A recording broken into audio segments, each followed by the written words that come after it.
If you're a maintenance supervisor for a commercial property, you've had to deal with everything from leaky faucets to flickering light bulbs. But nothing's worse than that ancient boiler that's lived in the building since the day it was built, 50 years ago. It's enough to make anyone lose their cool. That's where Grainger comes in. With industrial-grade products and dependable fast delivery, Grainger can help with any challenge, from worn-out components to everyday necessities. Call, click Grainger.com, or just stop by. Grainger, for the ones who get it done. If you're a facilities manager at a university, you know students rely on the cafeteria for breakfast, lunch, dinner, and the occasional late-night snack. So when a dishwasher breaks down and dirty plates pile up, the mess hall can turn messy in the blink of an eye. Enter Grainger. With over 1 million industrial-grade products and fast delivery, the product you need now is never far away. So you can turn that dishwasher back into a lean, clean washing machine. Call, click Grainger.com, or just stop by. Grainger, for the ones who get it done.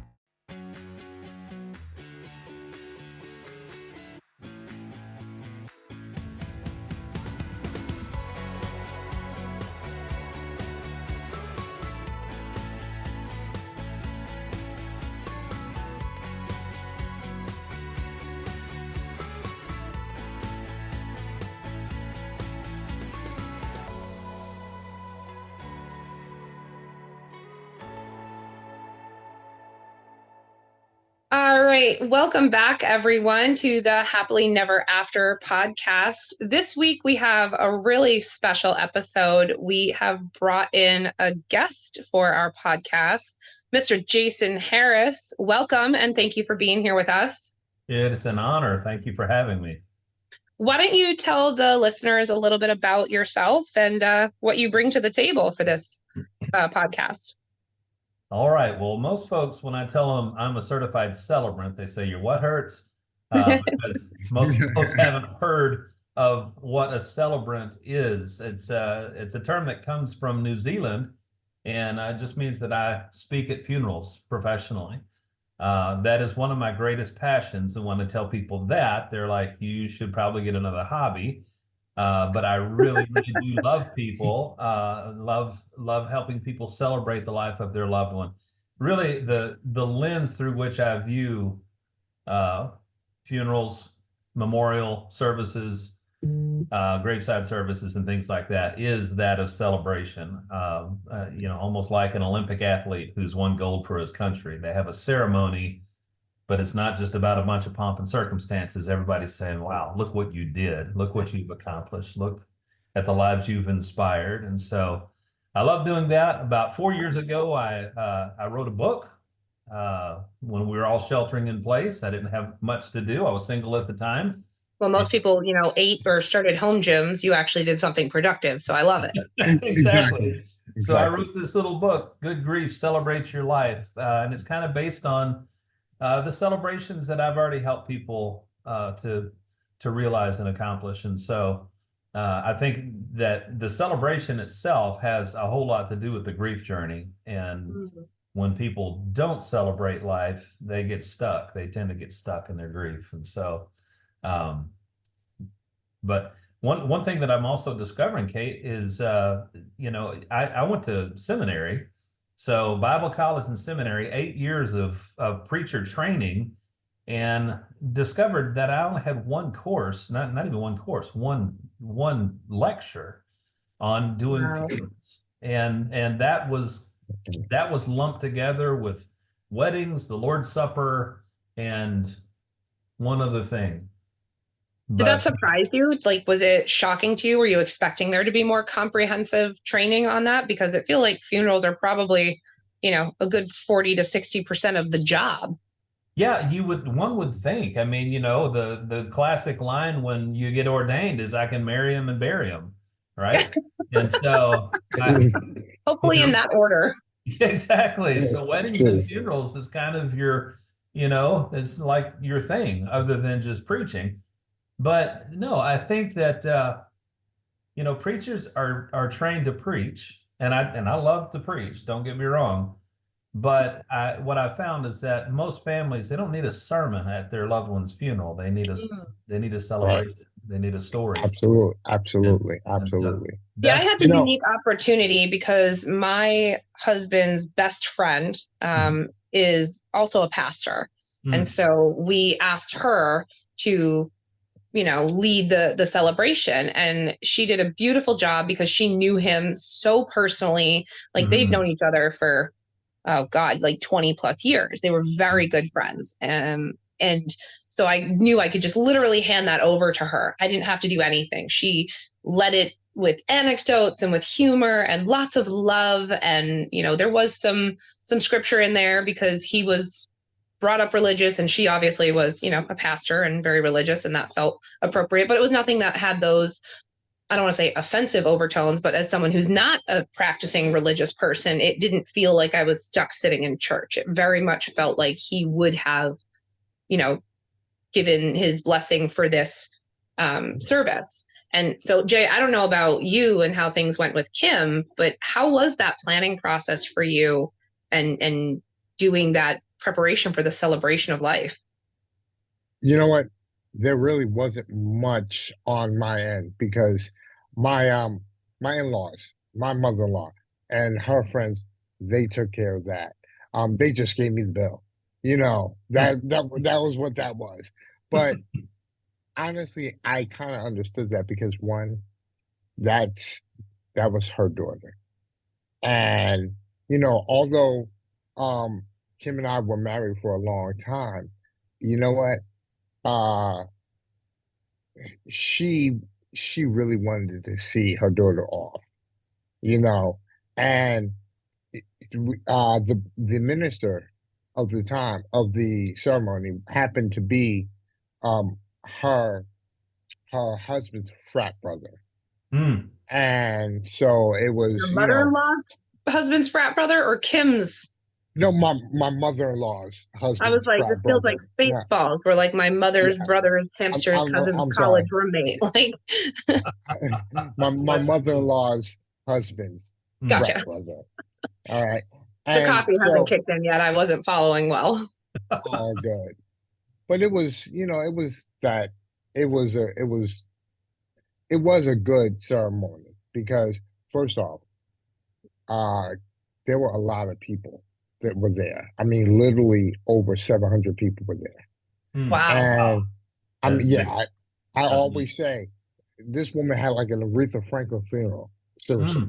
Well, she was also a kindergarten teacher, so she had that's what it was. Touched a lot of lives. Yeah. We had a lot of people at the calling hours, the wake. I grew up Catholic, so it's a wake, which I never understood that terminology either. It's like they're not awake, but it is a wake, I guess. I don't know. My understanding of the term was when they first started doing that was literally to see if they would wake up, to make sure right. Yeah. And so there's a fun factoid for you. I love would sit around at the wake. Yeah. Jason, it's interesting that you said you were in seminary. My mother's a fully ordained minister, and it's interesting because you're right.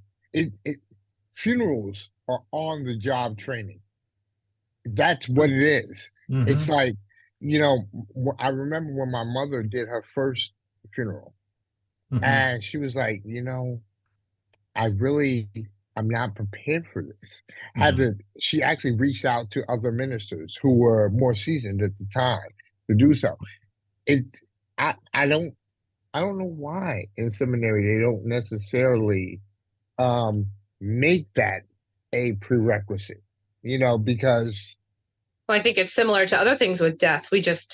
We don't talk about it, and it becomes habitual to continue to not talk about it. So that's why I'm really excited to have Jason here, because we're going to talk about it.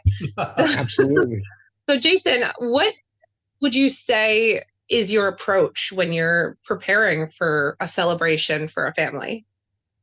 Well, I'll tell you, one of my biggest challenges at the funeral itself is overcoming. As a matter of fact, I almost immediately hit this elephant in the room from the outset, and that is, who's the bald guy and what's he doing speaking at my grandmother's funeral, or whoever it is, because immediately we kind of get our back up if some stranger is going to eulogize our loved one.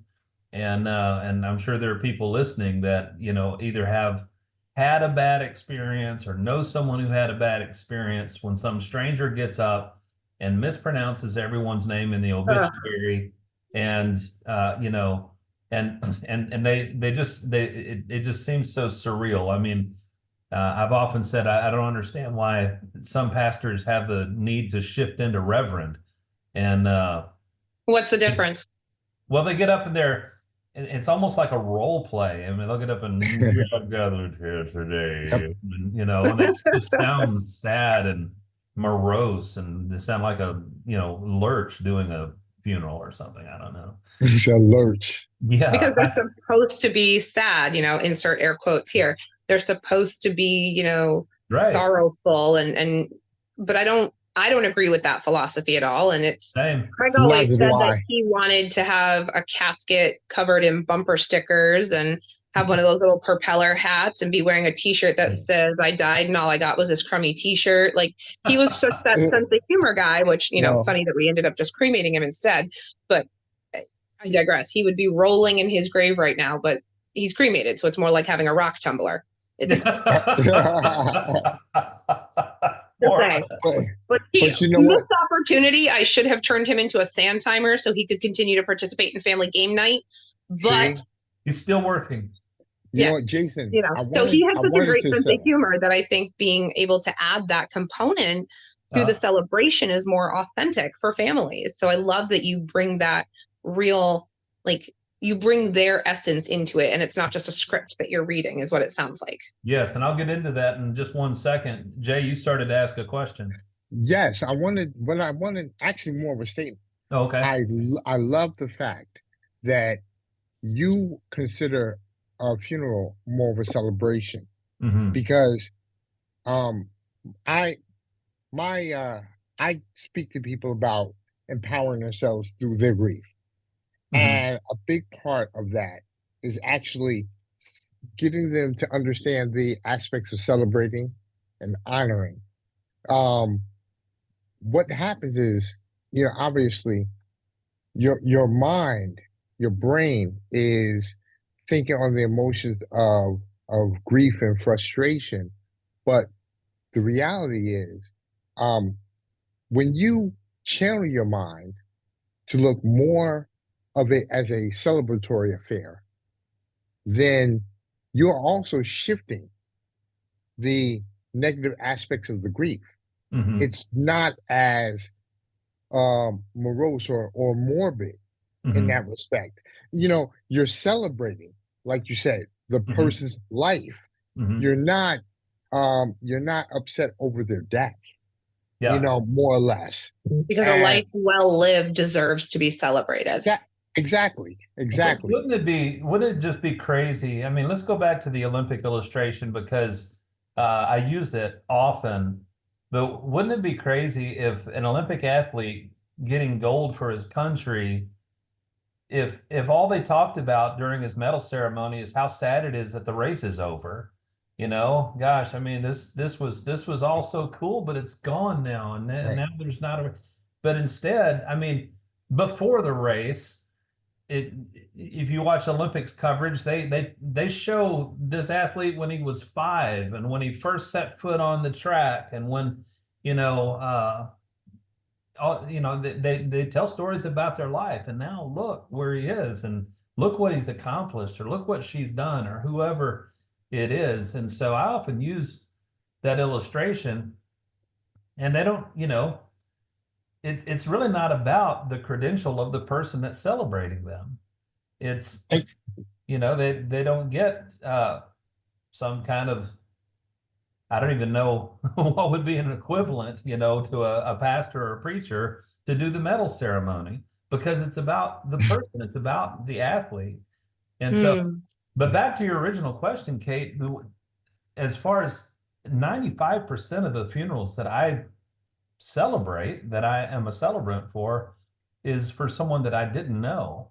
And so the reason I need to overcome that in the beginning is to say, look, it wasn't my privilege to know this person in this life. And so I recruited some help. And so I immediately say that I've spent hours with this family, and they've been telling me about his life, her life. or whatever. And so that's why I created the 5 questions. The 5 questions that are talked about in the book, Good Grief, Celebrate Your Life. There's about 4 significant applications to these questions, but it started just with me wanting to know more about the person whose life I was going to celebrate. I love this. And I think, again, it's just such a really like genuine and authentic way to collaborate with the family, because it's all such a very overwhelming process, especially when we think about it in the context of losing a spouse, right? Like for both Jay and I, we went through the most abhorrent loss we could have. And that's not to say that, losing a child or a parent or a sibling is any better or any worse. It's apples to oranges, but they all live in the same produce department. It is, losing your spouse is losing 50% of yourself, sometimes more. And having to wrap your head around filling out a questionnaire, or like some funeral homes will give you, like, to do the obituary. The funeral home that I was with, they literally gave me like this blank, looked like a standardized test essay document, and it had like a couple questions on it, and then I'm supposed to just write with a number 2 pencil and then submit that to the local newspaper, and that was good enough. And I was like, no, this feels so clinical and washed and like diluted, and it wasn't, and so I kind of really took my time with it. But some people don't have that bandwidth. So I'd love to dive in deeper about these 5 questions, and maybe we could do a little bit of them. I know you and I have previously talked about them, but how can we look at it specific from a spousal loss perspective and help our listeners out there either reframe a bad experience that they've had and do this as an exercise on their own to feel reconnected, or to have this in preparation if it hasn't happened for them yet? Absolutely. And one of the things I love about the 5 questions, Kate, is, that's how I discovered the second application to these 5 questions, is that the first application is, how do I write a eulogy that is going to be, top shelf for the family?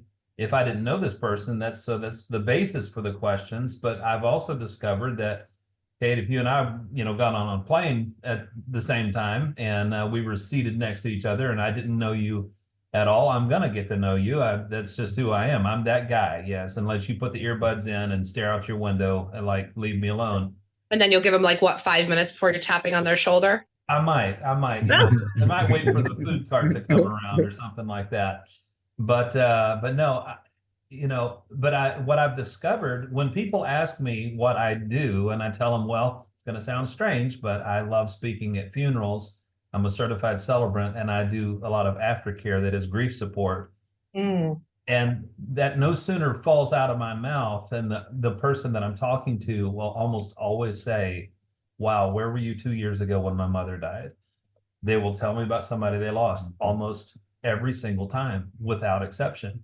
And so the very first time that happened, after I started using these questions to write eulogies, I just naturally said, do you mind if I ask you a few questions about your mom? And I've still not had anybody reply, no, I don't want to talk about her. Because the truth is, grieving people not only need to, but they want to talk about the person that they lost. And that's very counterintuitive, because a lot of times we're so uncomfortable with someone else's grief. That's why we don't want somebody to cry. That's why we, are raised saying, oh, don't cry, stop crying, because I'm uncomfortable with it.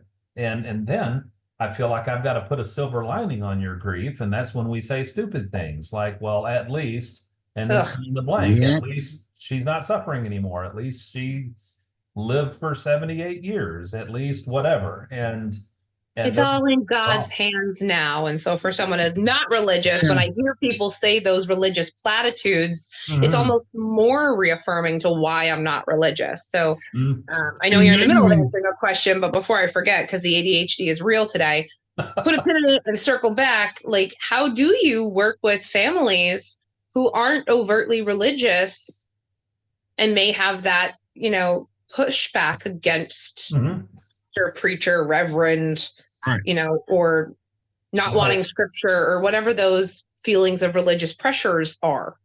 That's a great question. As a matter of fact, I've had wide and varied types of funerals. I did one for a what was it called? A Norse pagan. was, or I guess you're still talking about Odin and some other things like that. But I mean, I was literally listening to YouTube videos on my drive down to, it was the Austin area, as a matter of fact, Jay, Really?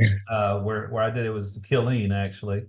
But Clean. you know what's funny Okay. is that so many times I hear people say, "Now I don't want a religious service," and then we start talking about it, and they say, "Okay, well, can we sing Amazing Grace?" And now, are you going to read the 23rd Psalm and whatever? Yeah. And so, what I think a lot of people mean by that when they say that, I mean, more times than not, is they don't want you to shift into reverend. They don't want someone to get up and say, "We are gathered Right. here today," because when you've been to enough funerals that are traditional funerals, and it's like the old westerns where they get the parson to read some scriptures over the person, like what's that even supposed to do?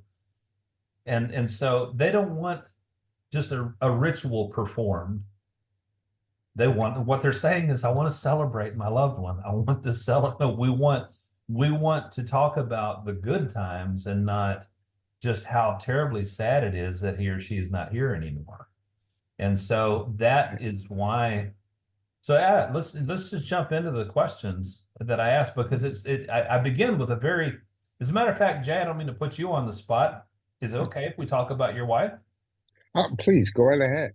Go Okay, right ahead. tell me her name. Kim. Kim. I have a sister named Kim. So the first question is, what did you call Kim? Did you have any pet names for her? Actually, it was either baby or kid. Kid,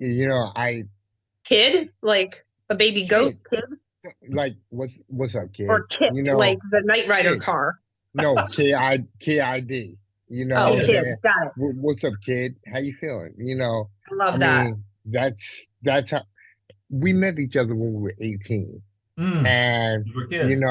we literally were kids. Yeah. And it was just like, it was it was interesting. But yeah, kid is probably what I call her the most. How long ago did she pass? 2016. 2016. Did you have any grandkids? No. We have two beautiful daughters, 26 and 22, and no children from either. No kids yet. Yeah. Well, the reason that I asked that question right out of the gate is I want to know, what are the terms of endearment? Because, when a preacher is handed an obituary 15 minutes before a service starts, first of all, he hasn't had time to read through it to see if he knows how to pronounce the names. And but then, sometimes it's the last time you hear the person's name, and we love the sound of our loved one's name. But we don't always, like when my grandmother passed 25 years ago, if a celebrant would have gotten up who didn't know her at all and just talked about Mabel Lee Harris because that was the obituary name, I would have been like, who are you talking about? Because I called her Mama. And so I listen for terms of endearment. I may make eye contact with grandkids on the first or second row and mention their Gigi or their, whoever. My daughter calls my dad Pop Pop, so like I can hear that now. Pop Pop. Yeah. And Nana and Pop Pop are my parents, so having them participate in that particular, and I think about, Craig it was only 3 years ago, so Nora was, 15, 18 months old, and if that had been, knock on wood, my father, having her be able to participate in that facet, or my 11-year-old son, having him participate in that facet, that would have been that really meaningful for them. So I love that you're very inclusive. Yes. I like that because I'm not going to interrupt. I like that because, like you said, the terms of endearment are important. They're almost more important than the name. Don't get me wrong. Like Craig's name is important to me. They are more important than the name. Yeah. Let me explain something. Like I said, my daughters call Kim's mother Mimi, called Kim's father Papa, and that was was like the Pop Pop Club. We love it. And they're 20, like I said, 22 and 26, and that's still what they call my mother-in-law. You know what I'm saying? It's like that. It's always going to be that way. Yeah. And but I mean, the term of endearment, I think, is a lot it's Well, a big thing. it's huge. Again, if at my grandmother's funeral, now his mother, I mean or her son, my dad, is a pastor and he was doing the funeral. He did a great job. But if a stranger had gotten up and just kept talking about Mabel this, Mabel that, Right. that was her name. But when I hear Mamaw, that's chocolate covered tea cakes and train wreck ballads and Froggy Went a Courtin', the all the stories that she told, and that's what it brings into your mind. Can you imagine someone at John Wayne's funeral talking about Mary and Michael Morrison? It'd be like that was his name, but boy, had I done this funeral, I'd have been talking about the Duke, right? I mean, that's Right. and so yeah, so that's right out of the gate. I want to know, what did you call this person? Because that's the terms of endearment and familiarity is music to our ears. We love to hear Absolutely. that. Absolutely. The So that's second question number one. What's question Yeah. number two? Question number two, if you could describe Kim with just one word, what would it be? Kim was blank. Vivacious. Ooh. And you came up with Absolutely. that immediately. Because seriously, like Mhm. she had this infectious laugh. Mm. And I mean, it was just distinctive. And, she was the life of the party. Yeah. I mean, she really was. And she wasn't outrageous or anything like that. She just had a personality Mhm. where people gravitated to her. I You love it. know, so vivacious is definitely what I would call it. That's Well, and not I'll tell you, a common word. That's a good word. First of all, it's like a word snob. I love it. But it does, like, I watch the corners of your mouth. I know the listeners can't see us but I can watch the corners of your mouth turn up slightly, and just like the softness around your eyes, and like your whole body language changed when you came out with that word. Jason, I'm sure you see that a lot too. And that's probably another way that you connect just non-verbally with families and kind of foster that connection. I got to tell you, and everybody listening to this, you've got to use these questions just when you're talking with someone, regardless of when the loss was, because you have a front row ticket, a front row seat to all of the micro expressions when they respond to to these questions.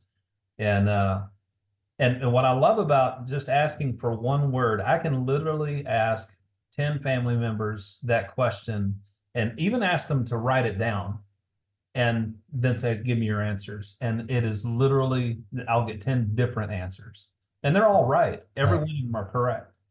As I'm thinking about what you're doing, it's reminding me a lot of the Jewish tradition of Shiva, where after a passing happens, the family will get together for a period. I think it's like 7 days, and they're not allowed to change their clothes. They're not allowed to shower. You don't listen to music, which I'm not on board with all of that.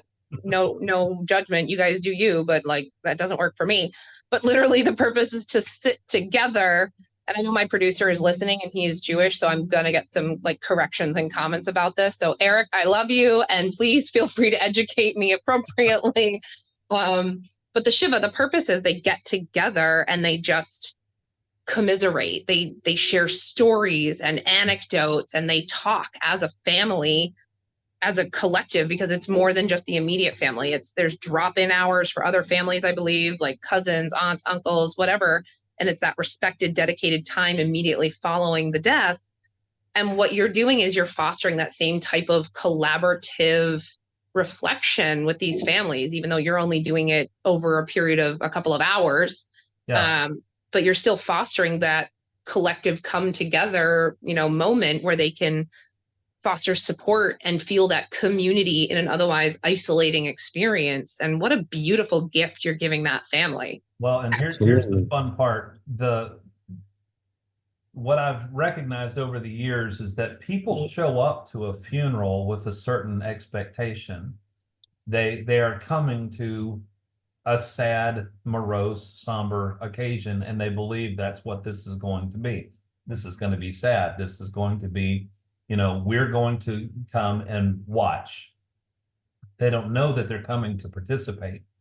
And so when I share that at the very beginning, I'll let them know, look, we're about to do something you may not have seen before. It is going to be a little different. And the first thing I ask people to do is just use your imagination and not think of this place where we're sitting as a funeral home chapel or a church or wherever we are. Rather, I want you to think of it as a giant living room.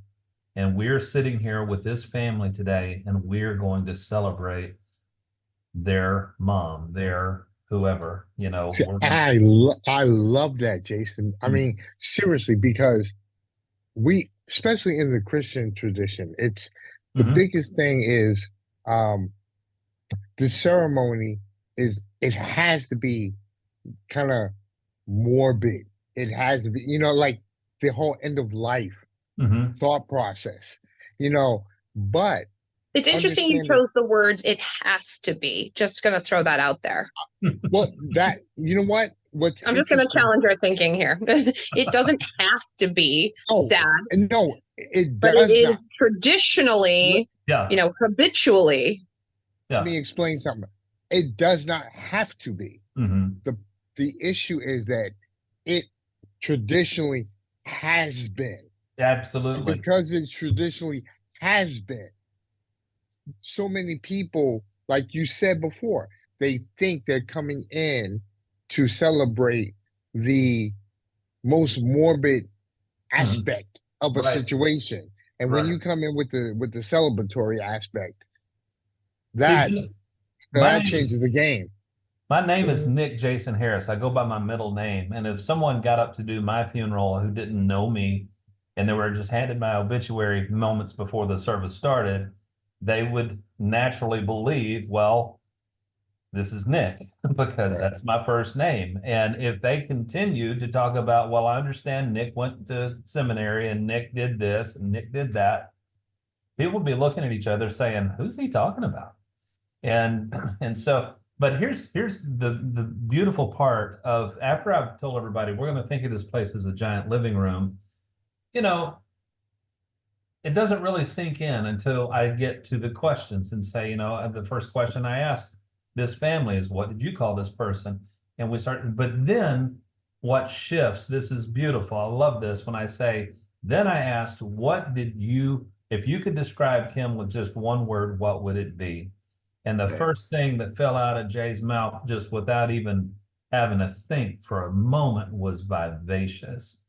How many of you resonate with she was vivacious? And people are already smiling and things like that. And then I'll share any other answers that I've harvested, whether it's the other your family members or things like that. And then I can look out at the crowd and say, now tell me what we're leaving out. Kim was what? Raise your hand. And I'm not asking for speeches. I'm asking for one word. And so people feel the freedom to just shout out that word. So at the celebration, it becomes very like popcorn, where people are just participatory in this beautiful, it's no longer a preaching service, like you said prior. It is now a collaborative remembrance. Exactly. And so, but that family gets to, it is like popcorn, and they get this barrage of adjectives, just raining down on them in memory of their loved one. She was beautiful. She was. They feel so like enveloped in the community and the love because of all of these people. I love it. Jason, not to cut you off, but that's what it was. You shift their minds from a morose feeling to a feeling of being participants in the celebration. Yeah, and you literally see everyone's shoulders relax. Yeah.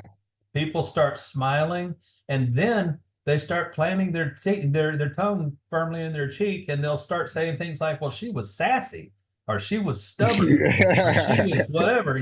They might say something that, everyone knows I'm being playful here, but I don't mind saying that she had a little attitude or whatever. And so people start chuckling. And then the third question I ask, what's one of your favorite memories of or with this person? And I qualify that by saying, this can be a general memory. We love going to the movies together. Or it could be, I'll never forget the time And when I ask family members Can't wait to hear what Jay's answer to this question is, because I know he's already told me, Jason, you'll have to go back and listen to some of our episodes because we've been commiserating for a while now. But he's told me some stories both on camera and off camera. So I'll be interested to hear what he comes up with for this question. You know what? I'll tell you something. It's crazy because from the first time I met her to every time we go out, Kim was a very simple woman. It was hamburgers and French fries, no matter where we went. and I'm talking about we would go to some nice places. Go to the Ritz-Carlton. I'd like a burger place. And right, it's like you want to wait. We're here. You want a hamburger? I mean, it depends. I've had some pretty good burgers. There's a casino here in Massachusetts that up near where I am, and that was the best burger I put in my mouth, worth all $46. I will say that. And that surprised, it surprised the hell out of me too. So I'm kind of with Kim on that one. No, see, but no, don't. We're not gonna do that because on more than one occasion I was like, "Yo, you can't have anything different," And I mean, it was like I remember. We went to a classy restaurant in New York City. I mean, I'm classy. And don't get me wrong. She's not a classless person. She just loves hamburgers. And that was her thing, right? Food, right? Like, seriously. I mean, she's that person. And it was just like, man, and I would always look at her like, are you serious? You know what I'm saying? Like, are you serious? You know what I'm saying? Like, but she was dead serious. She was, I mean, to the point where the waiters were even like, are you serious?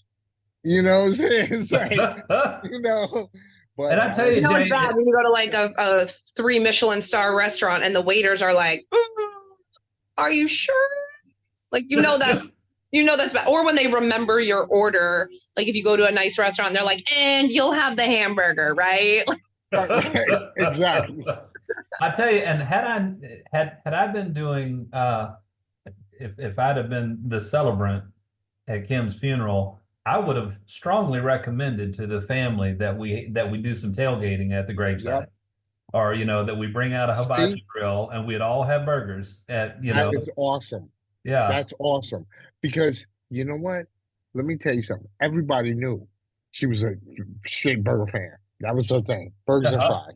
It really is giving the family permission to do what's appropriate versus what they're supposed to do. Absolutely. Right? Like we're supposed to show up in suits and dresses and black, and we're supposed to be hushed tones and, quiet and reverent and respectful. And we're supposed to eat, really bad cheese and crackers and boxed wine. We're not supposed to tailgate and have cheeseburgers and listen to, for Craig, it was Weird Al Yankovic. That's what we did at the funeral. He was a huge Weird Al fan. It was the wake the night before. So he had an iPod because, old school, but really tech savvy. That juxtaposition was always wild to me. And so at the calling hours, we plugged his iPod in and let his playlist play. And it was the Dr. Demento show. For those out there who are on the nerdy spectrum and remember that, you're nodding your head, Jason. So that tells me you know what the Dr. Demento show is. But Weird Al Yankovic and Broadway musical songs from Book of Mormon and Rent and Wicked, and then it was some pop hits, and then it's been country, Alabama, and so he was kind of all over the gambit. But every now and then, I do have to say though, one of the songs that came on the iPod that I was like, if you've ever seen the Broadway musical Avenue Q, hilarious. It's the Muppets for adults. Yeah. One of the songs from that Broadway show is called The Internet is for Porn. And that starts playing at the calling hours. And I'm like, and mind you, I am so checked out emotionally, but I hear that in the background and I start, I was like, ugh, I don't even know. It's like throwing a chicken off a roof. I was just like so flustered. Like, someone switch this on. Turn it on. Turn it on. It's funny because I hear all the time when we're doing this, because I mean I'm like old school. Would you even know the reference for Donahue? But someone who walks around with a microphone I've walked around with a cordless mic, at these Oh, services. like a Sally Jesse Raphael type situation, because you got the Something glasses like that are that. fancy, just like it. Again, I know the listeners can't see you now, but There you you got go. the Sally Jesse glasses. So when I'm asking for these memories and things like that, uh, people a lot of times will preference or preference. They'll begin by saying, "Well, I don't know if this is appropriate or not," It's like and everything is appropriate. it's like, absolutely, this is going to be good. If you're about to share something that you have to question whether or not it's appropriate to bring up at their celebration of life, then Please it's share. absolutely appropriate, and the crazy. Like a roast. It's like Yes. Comedy Central roast sometimes too, I'm You sure. know what? And Yeah. and honestly, the more off the cuff, Mm-hmm. the better it is, because you know what? Everybody knows this Yeah. person. And in the traditional funeral, everybody is trying not to talk about that particular truth. Yeah. Yeah, it's what we're Like, supposed to do in how the when you, perception is, the society, and it becomes so whitewashed and bastardized that it's not, Mm-hmm. it's disingenuous to who the person is and the life that they yeah, led. And so I I mean, love that you make that more collaborative in the moment, kind of Mhm. get that Who Wants to Be a Millionaire thing and put people on the spot, though, I'm sure. But yeah, but you know what? But that's the way it needs to be, because if it's not, then it goes back to that traditional state of mind type of yeah, thing. So you have to constantly keep it, like you said, the who's want to be a millionaire type of thing. You know, continue to ask the questions, continue I to could, evoke yeah, that response. I could sit here and tell you story after story after story of these anecdotes that are told at people's celebrations that people bring up that make people laugh. I mean, belly laugh. I mean, just doubled over, tears coming out of their eyes, laughing so hard. I remember we were doing an elderly lady's service, and just a couple of weeks before she passed, I was riding somewhere with her friends, and her seat warmer got turned on in the vehicle, and she thought she was having a hot flash. Here she was like 80 something years old, and couldn't understand why she was getting so hot and her seat warmer was on. And but I could just there when I first started using these questions, I had funeral directors asking me, literally, one of them said, "What are you doing in there? We've never heard so much laughter coming out of our funeral home chapel than when you do services. Are you doing a stand-up routine? What's going on?" And it's just the answers to these questions that people give I mean, when you ask somebody what is one of your very favorite memories of or with someone, it's almost always when something bodacious happens, something crazy, something, and I'll never forget when this happened or whatever. And so, and then people start feeling free to share other stories and things. And so, yes, the short stories, the anecdotes and things. And then the fourth question, I'll just mention these last two. We've got a few minutes. Go ahead. Yeah, the fourth one is, tell me a life lesson that you gained from Kim, that something you probably do because of her, something she always said, something the way she lived her life. How did she inspire you? What's a life lesson that you gained from her? Well, Kate knows. I learned to cook. Ah, Now, let me explain something. My wife was a tremendous cook. I mean, tremendous. I bet she made a mean burger. Yes, she did, and but that's the part that's the funniest thing. She knew how to cook everything in the world, but all she wanted to go whenever we went out was Get a that burger. burger. That's There's a whole something about different. that simple pleasure of not only having someone else cook for you, but like just a simple burger and fries. Like, I get it. I'm vibing with So, it. Okay, Kim, I see you.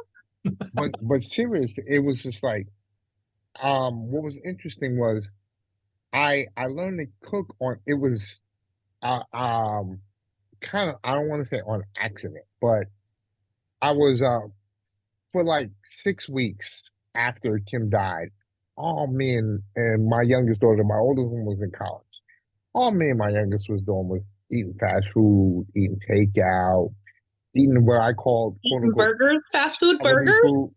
Yeah, burgers, but mostly McDonald's. See, no gourmet. It was like, I mean, or like charity food. You know, somebody would bring something and Ah, would. the communal And casseroles.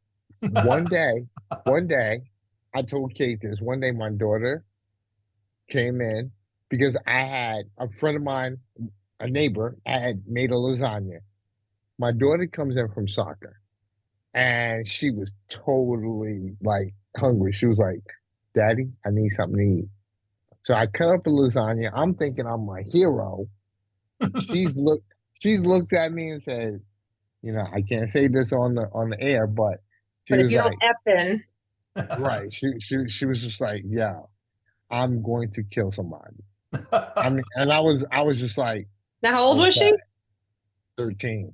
So at And 13, your daughter looked at you and said, I will cut you if you feed me lasagna. right, right. It was almost like, seriously, it was almost like I had put rat poison on a plate.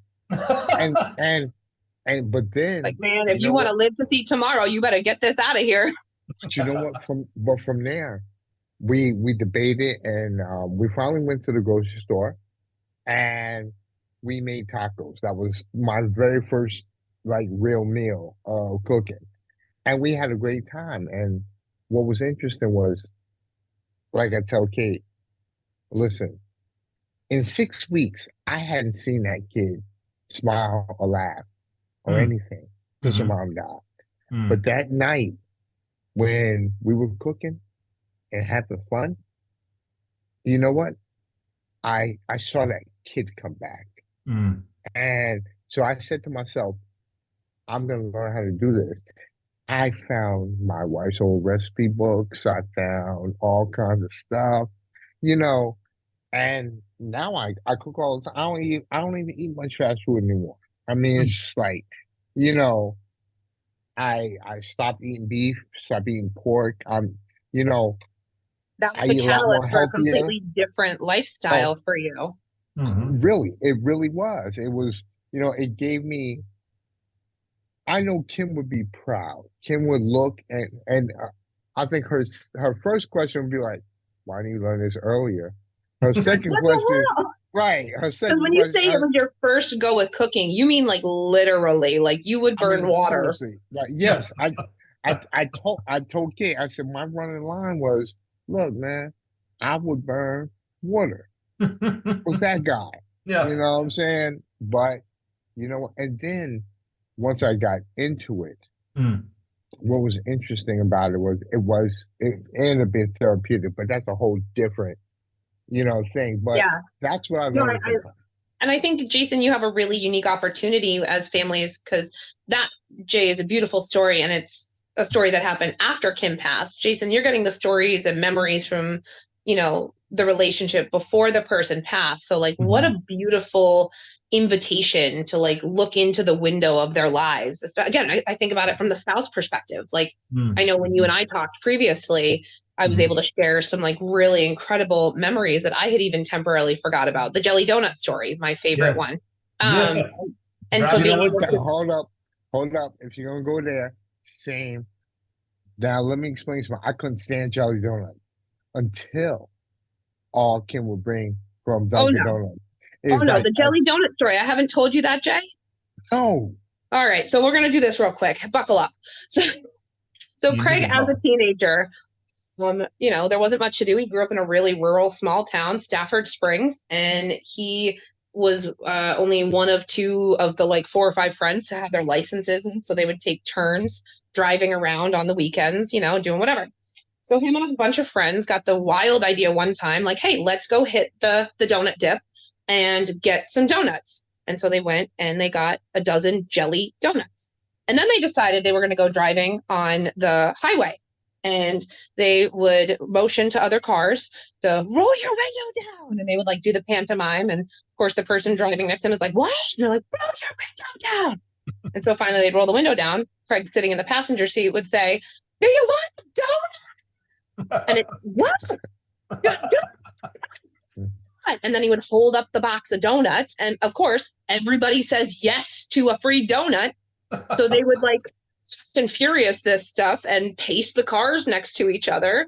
And he would hold the box of donuts out the window, but then the driver would tap the brakes at the right time. So the person would have to grab the donut. And what happens when you grab a donut that is filled with jelly? Yeah, it's squeezed. Yep. Yep. And then they would speed off and laugh about it for 20 minutes until they found the next poor sucker. So the jelly donut story is one of my favorite anecdotes I was not there to experience it, but the number of people to this day who knew him were like, oh my God, we used to go and pass out jelly donuts on the highway. And I'm like, oh God.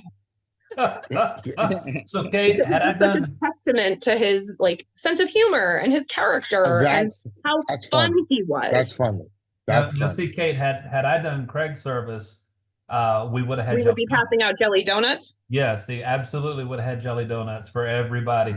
I did we had a peanut butter toast for one guy that he absolutely loves peanut butter and crackers. You know, I feel like I missed an opportunity because that would have been really perfect and resonated with the people there. Yes, and it was almost like passing out communion. We had this huge platter of peanut butter crackers, and once everybody got their peanut butter cracker, everyone raised their cracker toward the casket. And see, now I feel like I missed an opportunity. And if I could go back in time and do like a jelly donut toast or something, like. So Craig was, I say ordained minister in Rabbit Ears because he, again, had a great sense of humor. And have you ever heard of the Church of the Flying Spaghetti Monster? If you haven't heard it, go Google it. No. So Christmas for him, you have to go Google it. We don't have time for me to dive into it, but go Google this. The Church of the Flying Spaghetti Monster, not sponsored. And so I paid the $20 to have him ordained as a pastor or a Pastafarian, as what they called it, of the Church of the Flying Spaghetti Monster. Oh, yeah. So I have the Gospel of the Flying Spaghetti Monster. He boiled for your sins, him and his noodly appendages. I digress. But anywho, so he would occasionally pull out the card that he carried in his wallet and say, well, I'm an ordained pastor. If there was a long wait at a restaurant or something, he'd be like, well, what does this help? And people would laugh. And usually it did. So yes, I love it. I digress. So that's question number 3. Yes. I've lost track. The final question, that was the 4th question. Oh, that's 4. So what's question number 5? The last question is the most emotive question. I usually warn people, and that is simply, if Kim could speak to you one more time today, what would she say to you? Man, you know what? I don't know. I'm hoping it would be I love you, but I'm not really sure if that would be the case, but you know. Did you give me a burger? You know, I mean, now that's I know what she would say. She would tell you she's proud of you. You know, you know what? I mean, hey, I would hope so because, like I said, I mean, Kate knows. You know, my youngest daughter's about to go to law school at UConn. My oldest daughter, you know, college. Yeah, it's. I mean, the fact that against all odds, against the odds of everybody, they were like, "You can't raise these kids, you know, not by yourself." Not as a man, which is also another widower perspective thing. I digress. I promised Kim before she passed. I promised her I was going to take care of these girls. So, Kate, you're right. I think she would say that. Yeah, she would say, "I'm proud of you, man." Yeah, you know? I believe you. And that, you know, now watch this. And by the way, thank you for being that vulnerable in front of the audience today and the listeners. No problem. The reason that I decided to write the book, I mean, I already thought, well, it'd be kind of cool to write about the 5 questions and tell some stories of how they've related to these services and things. But it was when I first sat next to someone on the plane and used it apart from planning a funeral and just using these as related to, you know, just grief support. And by the way, I so strongly recommend these 5 questions just when somebody says, you know, I just lost a loved one. or whatever, or if they're talking about, wow, this week will be the third anniversary of my father's death or whatever. Anytime it's brought up, instead of the common cliches that we always go to, just let it be. You might have asked you a few questions about your father, about your mother, about this person that passed away. And because what it does, it allows them to speak. It allows them to talk rather than you trying to just diffuse the sorrow or the sadness or the grief or the awkward moment, Right. or whatever else. It just, hey, let's talk about your mom. Let's tell me, what did you call her? What did the grandkids call her? What did, and all these things. Now, the reason that I wrote the book is because the second application was the grief support. But I introduce a chapter that says, don't wait until death. Don't wait until someone dies. Use these questions at your next family reunion. Use these questions at the next Thanksgiving, Christmas. Put everybody's name in a hat and draw somebody out and say, you know what? We're going to talk about Kate today. I love that. Yeah. Not talking about Kate specifically, but that was I love talking about I love talking about me. Didn't you know how humble I am? No, I love that idea. Like, what a different approach to Thanksgiving, which again, I feel that's a hard holiday for me because Craig's birthday always fell on or around, and that was how we celebrated his birthday. It was usually birthday cake after dinner on Thanksgiving. So what an incredible way to shift that now very like awkward and sad time into, and it doesn't have to just be about Craig. But we could throw the names in a hat and throw Craig's name in there too, and go through these questions throughout the day or the couple days. And what a beautiful way to reframe that. So thank you for that. You're welcome. Jason, that's perfect. And not to cut you, I'm sorry. That's all right. But like Kate, Kim passed away near Easter. And it was just like, a week after her birthday, and it was just like, wow. Jay and I have some really scary synchronicities where like we share very different stories, but very like parallel weavings. It's very funny. Yeah. I mean, dude, just off the cuff, Jason, her daughter and my wife's birthday is on the exact same day. Oh, wow. And like, that alone. And now your older daughter is coming to college in Connecticut where I live. And that was before we even knew each other that she submitted that application. You're originally from New Jersey. I'm from Massachusetts, but live in Connecticut. Like, we're both New Englanders. Like, it's just so much stuff. But it's, both of our spouses had government jobs. Like, right. Both died near holidays, both died near their birthdays, both died like traumatically in a hospital setting. Like, it was lots of like parallels here. It was. This is my sister from another mother. Seriously, that's a whole different thing, But Jason, I'm gonna tell you something. What I like is the fact that, you know what, you don't make the funeral experience a funeral experience. You make it an experience where it's not a funeral, it's an experience. Because it's not even like a party. Right. I'm supposed to say the word celebration too, because again, but I think it really is like the celebration, a collaborative remembrance. Like, it really is this beautiful new kind of. It's a new concept of approaching funerals and celebration. I like it because, like I said, for me, grief empowerment is what I talk to people about. Celebrating is a form of empowerment, because what happens is the griever for a time is not grieving. Right. What they are doing is memorializing. They are literally saying, like you said, that's Pop, that's Mimi, that's this, that's that. Then, like you said, there are people are asking questions that nobody wants to ask in a funeral, but everybody knows about that person. Right. And it's like, these are the type of things that allow people to let their hair down. to Yeah. allow Now, people Jason, to. sorry, didn't mean to interrupt. Jason, do No, you go ahead. have that you find a relationship with families after services? Like, is that something that you like maintain those connections and Very foster that important. community and all that stuff? Yes, it's actually very important to me to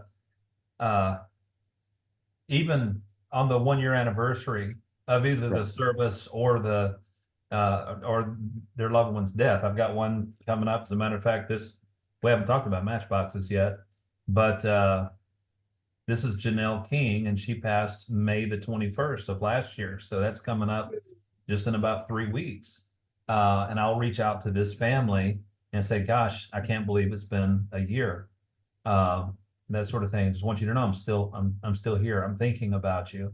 But yeah, let me just do Yeah, this. so that was going to be my next question because we're about at the end of our time, but I do want to ask you, what are some things that people can do to, you know, have a more fulfilling celebration? Or I'll give you the opportunity to share the Matchbox to stay connected and be a better support person after someone in their circle is passed on. That's such an important question, Kate, because as both of you know, it's real easy for the family to feel abandoned after the funeral. Absolutely. They Absolutely. just I've always said we've got the grief support system flipped on its head, because everybody shows up at the funeral when the family is feeling numb, when the family is feeling almost nothing. I mean, they're sad, they're devastated, but they're in this They're in shock. almost. They're in Yeah, shock.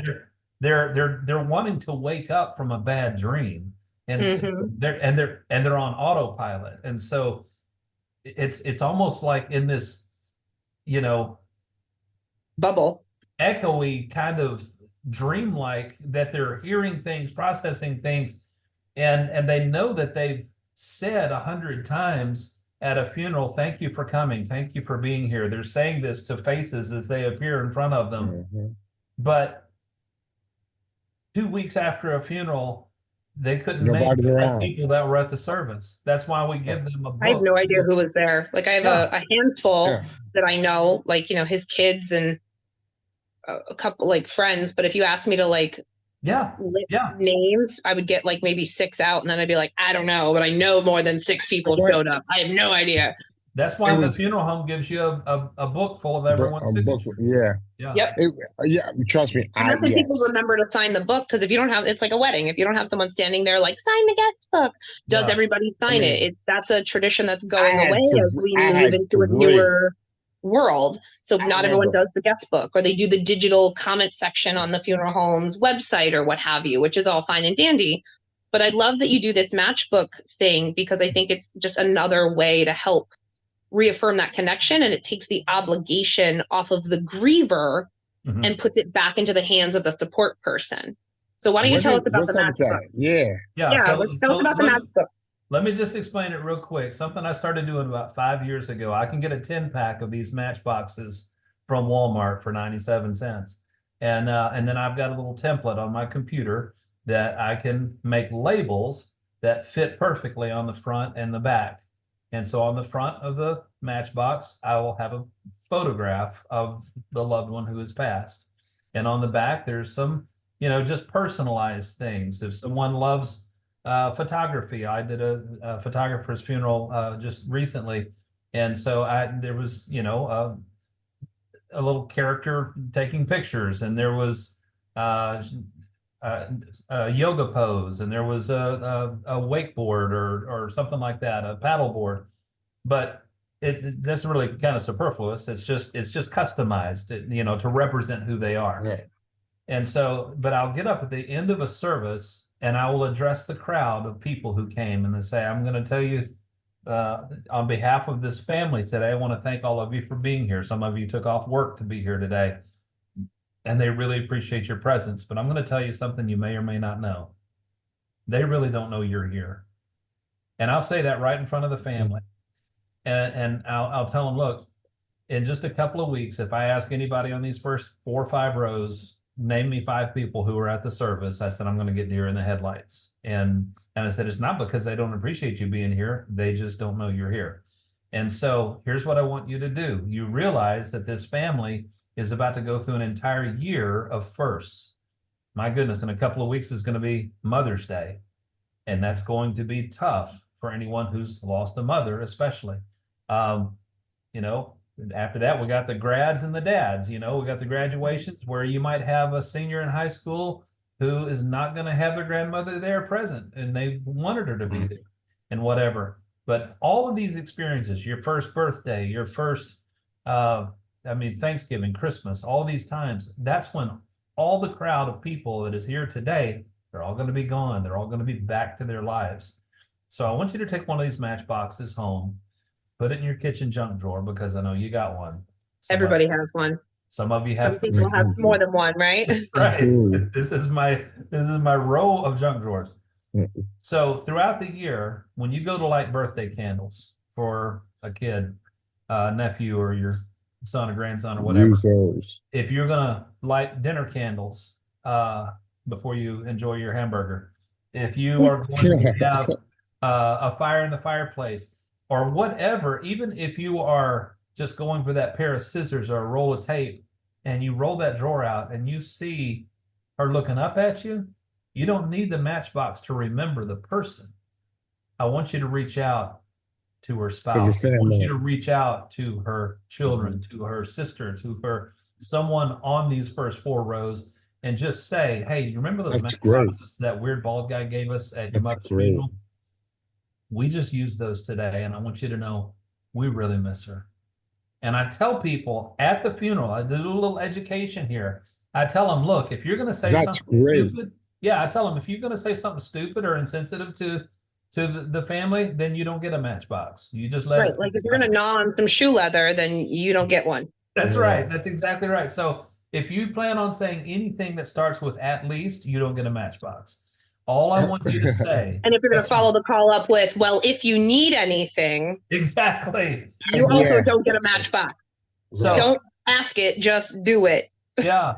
And I tell you, I don't get tired of, sometimes I'll get a text message 3 months after a funeral, and there'll be a picture of the matchboxes. There'll be, and somebody will say, someone just sent this to me today. And thank you. And it's so cool. You know, I've seen where somebody will have a picture of a votive candle that they've lit, and there'll be the matchbox leaning up against the candle and saying, we used the matches today and we still miss her, or whatever. And because you need to stay on the journey with the family. If you really care about this family, stay on the journey with them. And get comfortable being uncomfortable and remove yourself from it. And because some people don't reach out because they don't know what to say, or it's awkward, or it's uncomfortable. So what would you say to those people? How would you help them overcome that objection and get to the point where they're actually being really supportive and helpful for that grief journey? It's a great question, because I think everybody's different, as are the grief journeys. 2 things I always say about grief. The first one is that it's as unique as our fingerprints. There are no 2 people on the planet that grieve the same way. So the number one thing to never, ever, ever say to anybody, anytime, anywhere, is I know how you feel. Because you do not. Please never, ever say that. There are other people, Jay. Yeah. People, there are other people who have lost their spouse even, but they didn't lose your spouse. I usually say something like, I speak a similar language. Right. Yeah. And that's, I can tell somebody how I felt when my grandmother passed, but again, I would tread very lightly, because number one, if someone has just experienced a loss, do not be a topper. Do not come back with, well, let me tell you about when when my so-and-so died. Oh, that's the worst. Yeah. So you can't. That's the worst. So, when the chapter that I talk about the matchboxes is my favorite chapter. I had the most fun writing, chapter 9, Lessons from a Hobbit, a Greek Dog, and a Box of Matches. And each one of those are illustrating the grief journey and how important it is to stay on the journey with them. So I won't go into the scene with the Hobbit of Lord of the Rings, but it illustrates that you've got to stay on the journey it doesn't matter how perilous it's going to be. It doesn't matter how sad it's going to be, how scary it's going to be, how these are uncharted waters. But the grief dog is, I'm talking about Libby, an emotional support animal, the first certified grief dog, and it's not too far from where you are, Jay. They're in Austin, in Belton, Texas. Belton is just about 40 minutes away from you. But Crotty Funeral Home is where Libby is a grief dog. And I got to tell you, when I'm doing grief seminars, which I love to do, I would come do one anywhere, anytime. But I share these 5 questions, usually the 5 questions that will change your life is what I call it. But people want to know. People come to my grief seminars saying, what do I say? What is helpful? I don't want to just know how much I've screwed up in the past by asking these questions that we normally ask. And so I say, let me tell you about Libby. If you are grieving at Crotty Funeral Home, then Libby will, first of all, she can sense it. She knows who's grieving, and she will amble over to a grieving person and sit right down at your feet, put her big fluffy head up in your lap and look up at you. And you know what Libby says? And I asked that question at my grief seminar, and people get out their pens like I'm ready to write down the magic words of a certified grief dog. Like, nothing. She doesn't say a word because she's a dog. Dogs don't talk. And so you got them right in your hands and putty in your hands, and you hit them with the one. Hilarious. It is so funny because everyone, and then they look like, oh yeah, of course, dogs don't talk. And I say, so why did this funeral home, why were they willing to invest thousands of dollars into purchasing the dog and paying for her training if she doesn't say anything? I mean, how useless is that? Well, she's not useless. She's very effective because everything about her body language says, I'm not going anywhere. Right. I'm going to sit here and we're going to hurt. We're going to hurt together. And in other words, I'm going to be comfortable enough in your discomfort. Just sit with I'm just going to sit here with you. Like, I mean, it's literally doing what another human should do. The empathy approach. That's what I said. Be a dog. You got to be a dog. So that, because now I tell you a really quick little dog story. Now Kim, we had a dog, and it was really Kim's dog, it really was.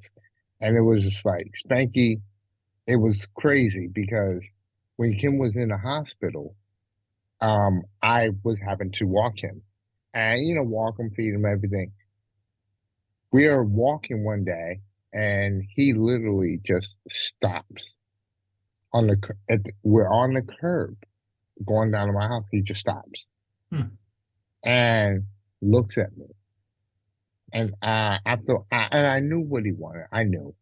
So I sit down on the curb and I said to him, mommy's not coming back. She's not coming back. And he looked at me. He knew what I was saying. You know what I'm saying? And you could tell how hurt he was. You know what I'm saying? It was just the most incredible thing. But to share the empathy. Absolutely. Because that's really what it was. We were sharing the empathy. And going through, so you talking what about an incredible conversation today. Like I'm just so blown away continually by Jay, your openness, and of course my landscapers show up right now.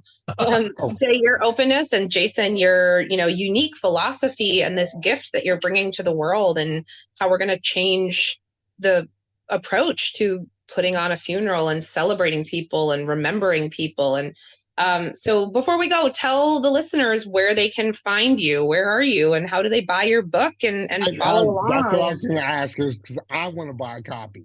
Okay. I mean, seriously. Well, and Go ahead, tell the story. I appreciate it. Well, I can't even believe that this domain was available when I made the website, because I am entering the public speaking circuit as much as I can. And so there was a website just called speakerjason.com. And so that's my website is speakerjason.com. And that also links to a website called Morning Into Dancing, but people misspell morning all the time because they think it's like morning as opposed to night. Right. Mourning, morningintodancing.org, but you can get to Morning Into Dancing through speakerjason.com. So, Perfect. And your book is available on the website. Where is it? Amazon? There's a link there. There is a link to the book, a book link, and the book is also available on Audible, awesome. as read by the author. So if you prefer, it's on listen, Audible. Yes, it is on. Audible. They're like searching it up right now. Jay just went into detective mode. I love it. I'll tell you why. I have one free credit. I'm going in. I'm going in. I'm going in. Well, Jason, is there anything that you would like to share with the listeners before we go? Any advice or comment you want to impart on them? Yeah, I will. You know what? I said there were two things I would say about grief. And the first one is that it's as unique as our fingerprints. The other one is not nearly as cheery to say, and that is it really never goes away. An illustration that I often use with folks. And again, I know that no one listening would ever be so heartless as to say, wow, your dad died 6 months ago. Are you not over that yet? But believe it or not, there are some people that heartless they expect you to get over it as though it were an injury. And the truth is, it's what it's like. 90% of us listening right now are right-handed. There's only 10% of the population that's left-handed, but I'm right-handed. But if I suddenly lost my right arm in an accident, whether I like it or not, now I'm left-handed. And right. And what you're going to discover immediately after the accident is that it's painful, that you might be in shock. I can't believe I lost my arm. But the other thing that is going to set in very quickly is the realization that things that I was able to do just right before the accident that were I could do without thinking. Now, try brushing your teeth with your left hand, with your non-dominant hand. Try getting dressed with one arm. Try doing anything about your day, writing a shopping list for someone with your left hand. You can't write, not everyone is ambidextrous, but fast forward 6 months from after the accident, a year, 2 years. Okay, you've adapted, you've figured some of those things out, but even 20 years after the accident, the point is, I'm not getting the arm back. The arm's not coming back. And even if I got a prosthetic, it's still not my arm. If I got a different arm, it's still not my arm. And so there's never going to come a time that I'm not going to say, you know what? I'd give anything to have that arm back for just 5 minutes, for 20 minutes, for an hour, for a day. To enjoy a day with that arm again would be amazing. To put both of my arms around somebody I love or whatever. And the reason I even bring that up, Kate, as to, one more thing to say is please bear that in mind. If I was to ask it, everyone in the audience, raise your hand if you've been to a funeral in the last year. I ask that at networking events sometimes, and I'm always amazed how many hands go up. Almost everyone says, yes, I've been to a funeral. Please record things in your phone. You have a calendar app on your phone. And just make note of the day that you went to the funeral. And fast forward 6 weeks from now and say, gosh, I can't believe it's been 6 weeks. I want you to know I'm still thinking about you. I'm still here. What you want to communicate to someone who's lost a loved one is you are not alone. And that's the tagline in Morning Into Dancing on my logo is you are not alone. And that's what needs to be communicated more than I'm sorry for your loss, than, God won't give you more than you can handle. Please don't ever say that. You should be punched in the throat if you say that to anyone. and may you never ever say it again, because number one, that's not even in scripture. That's nowhere in scripture. And yes, we do have things sometimes that is way more than we can handle, way more than I can bear. Right. But learn to just communicate. If you wrap your arms around somebody and whisper in their ear, you're not alone. You're not alone. I'm here. Be a dog. And then stay with them on that journey through, put pop-up reminders. Say, hey, this would probably be a really good year to reach out to this person on Mother's Day. This would be probably a good idea. I want you to know, when I send a group text to families that I've worked with on the 1-year anniversary of their loved one passing, I get responses instantly. Immediately, people respond back, wow, thank you so much for remembering. Thank you so much. People are not, Jason, people are not used to someone who is an outsider having that much affection, especially because their friends, their family may not have even reached out within that time frame. And now this quote unquote, excuse me, stranger is giving